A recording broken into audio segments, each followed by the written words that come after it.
안녕하세요. Good morning, everyone. Now again, reaching out to you guys for the EPS topic review 2025. So I I did yesterday from 211 to 215.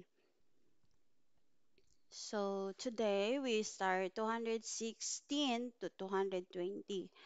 Anyway, to proceed the review for this part guys more tayo sa vocabulary and fill in the blank. So far for if you have question you can ask through the comment section if ever, and so that I can answer it or explain. 자, 216번 문제입니다. 머리가 많이 아파요. 머리가 많이 아파요. I am very sick. My headache. Headache daw siya masyado. So, mori is head, mani is many or very, apuda, sick or pain. Sakit kaayo, iyahang ulo. 머리가 아프면 if sakit imuhang ulo, blank을 드세요. So 드세요, guys, is the honorific of 먹다.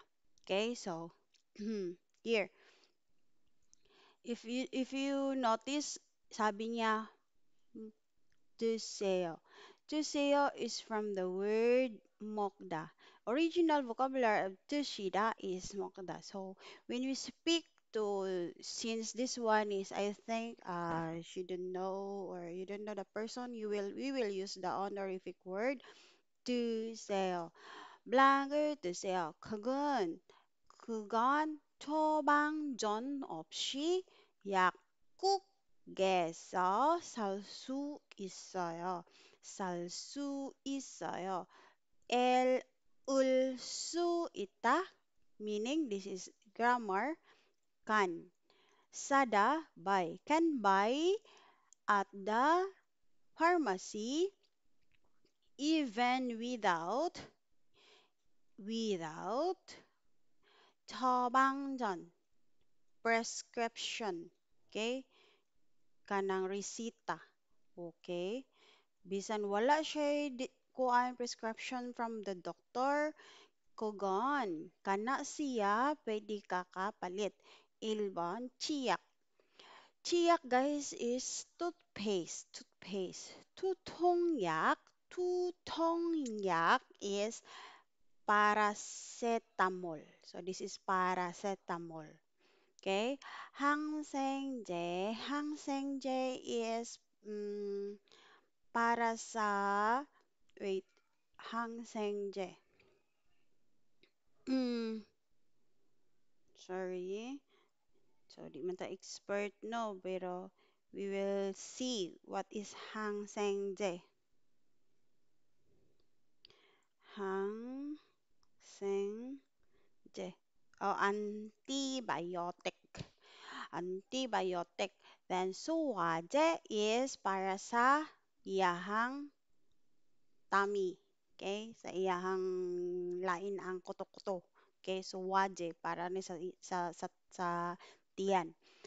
Nga naglain ang ginhawan. Alright? So, here, sakit man ang ulo. So, ang ato ang paliton, atong tumaron or kaunon or itake is tutongyak. So, 정답은 2번입니다. Again, 치약, toothpaste, tutongyak, paracetamol, 항생제, antibiotic, suwaji is, ano sa may term dyan na ni suwaji ha?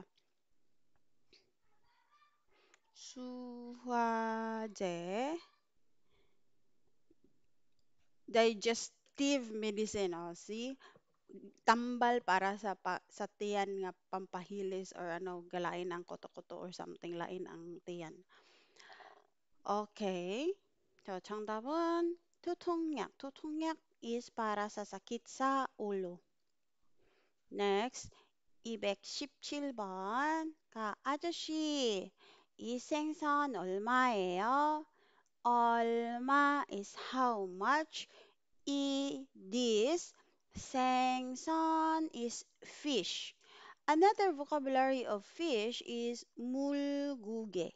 물, 물고기.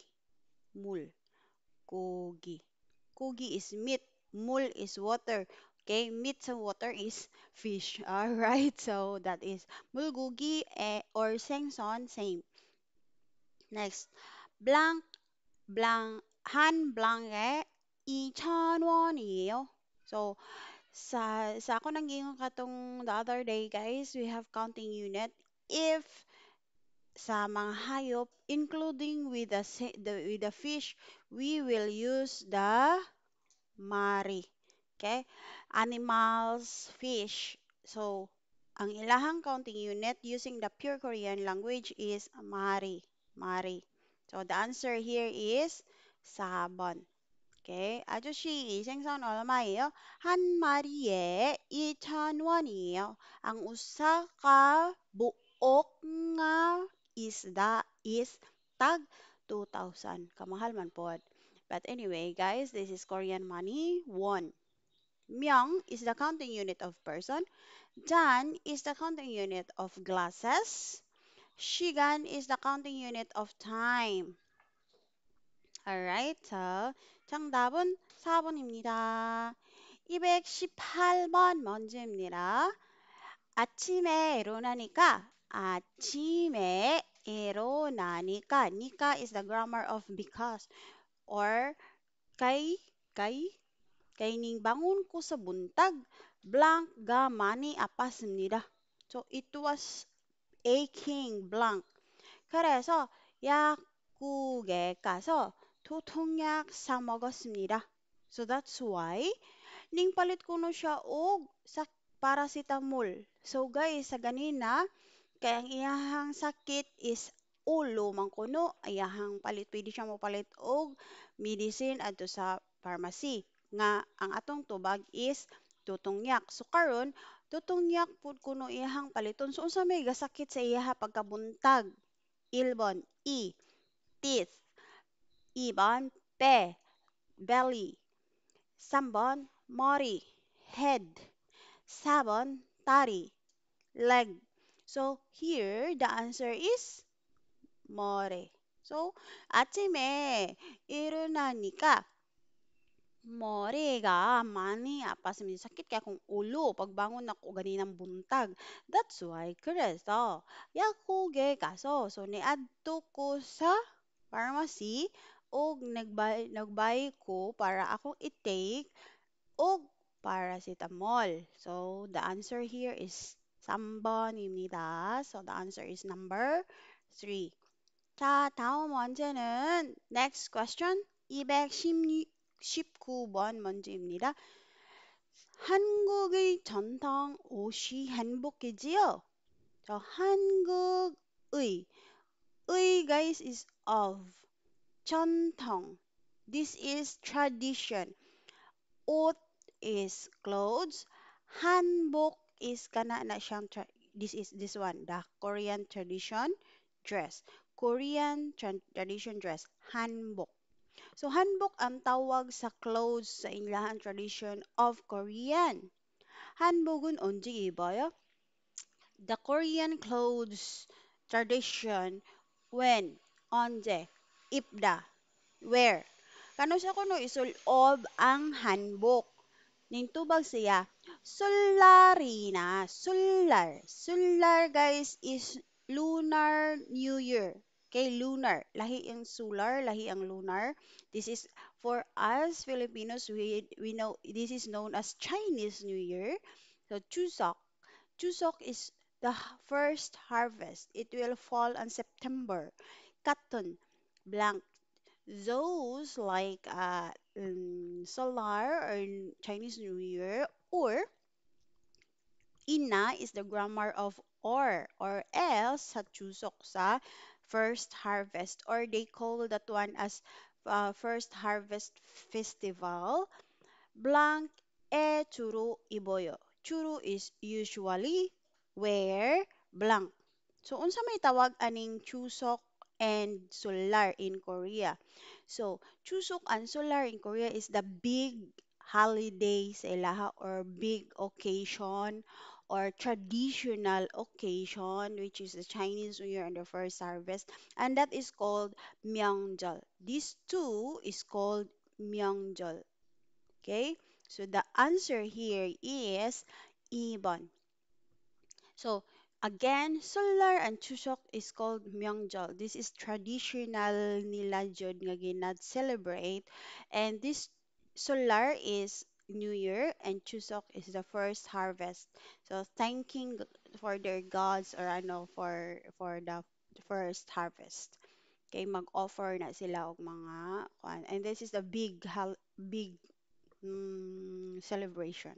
Okay, 1번 겨울. 겨울 is winter. 계절, again, 계절 is season. 결혼식. So 결혼식, this is not 결혼식 because the sound of L followed by H, the L sounds a second sound and H becomes silent. So when we read this one or sound this one, it will sound as 결혼식, 결혼식. So this is wedding celebration or wedding ceremony. Okay, so 정답은 2번입니다. 명절, 명절. When we speak of 명절, automatic chuseok and sulal. Sulal ni siya kung siyara. So, kay si L followed by iyong, that's why we read this one as solarina. Solar. Si L followed by N, sound is only L. Alright, so that is the way how to read. 마지막 문제입니다. 220분입니다. 회사에 야구기 사람도 있어요. sorry. 회사에 미국이 사람도 있어요. 사람도 있어요. Naa ba konoy tao foreigner sa inyong company? Yun siya. Ne, ne, naa. Se. So, unsa ganito ang counting unit sa saram, sa person. So, Korean number, then 명. 세 명 있어요. 세 명 있어요. 회사에 외국 사람도 있어요. 나아pod may foreigners sa inyong company? Yes, ne. 세 명 있어요. 장 is paper. 3번 ke pieces. 4번 kwon is the counting unit of books. All right. So for other question for those who have confusing, you can ask me sa comment section. All right. Thank you very much. 감사드립니다. 좋은 날 되십시오. 이제 마치도록 하겠습니다.